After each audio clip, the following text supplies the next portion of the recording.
No, Elle, I haven't eaten a lot of chocolate. I have had a taste or two here and there. I will say those Majescas are to die for. I'm here with Amarina, and we are whipping up some magic back here in the back of Muth. Ain't that right, Amarina? Yeah, absolutely. So what exactly are we doing right now? I know you've told me to just place these holiday items on top of these chocolate-covered Oreos, but...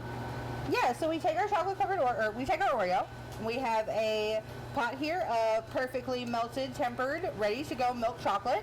So we're going to dip each individual cookie in the milk chocolate, and then you have our little sugar decorations to help bring some festivity and some color, and they're kind of extra crunchy and delicious. Yeah, certainly. So back here, you guys make a lot of things. This table back here is referred to as the nut table, correct? It is. So we do try to separate as much as possible between nut and non-nut products. So behind me, she's dipping one of our most popular Christmas candies, which is a bourbon ball. It is a local favorite, of course, but also just kind of something we've been doing for a really long time. So she is dipping them in dark chocolate behind us.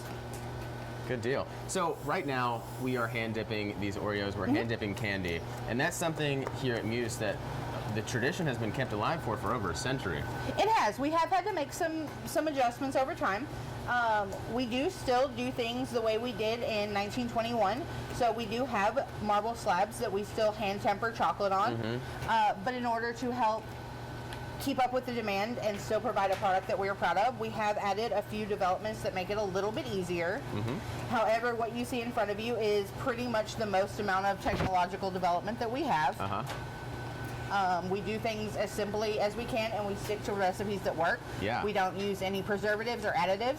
So in a lot of cases, that is why a lot of our candy is made day to day, and we have daily limits on certain things because we can only make so many pieces in a day, and we refuse to sacrifice quality to add a bunch of preservatives just to make it last longer. We'd much rather just provide you with the candy that we find to be the most tolerable. Of course, if it ain't broke, don't fix it, right? And it's not broken. Of course. So back there, you guys even have those copper kettles, which is something that we do. Not a lot of companies still have. What are those? What are those for? So we still cook all of our candy in copper kettles. So every batch of Majescas, every one of our 7 specialty brittles, all of our caramel is all still cooked and hand monitored in copper kettles.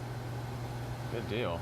So the marble slabs, really quickly, those just keep the heat in for the chocolate when you guys are doing certain things? What they do is they actually pull the heat first. So they remove the extra heat from the chocolate and they cool it down rapidly. And then the marble slowly dissipates that heat over time. So you are able to continue to work with a liquid puddle versus it setting up immediately and not being usable anymore. Yeah, of course. Well, thank you so much, Amarina. This was very fun. I'm excited to eat one of these here in a moment. Give me a chocolate-covered handshake. How about that? Yes. Good deal. Alrighty, guys. If you guys would like to learn more or come on down to Muth Candies, you can and get all of these holiday treats for yourselves. And if you'd like to learn more, you can go on down to muthcandy.com for more. But now, we're going to send it on back to you in studio, Elle.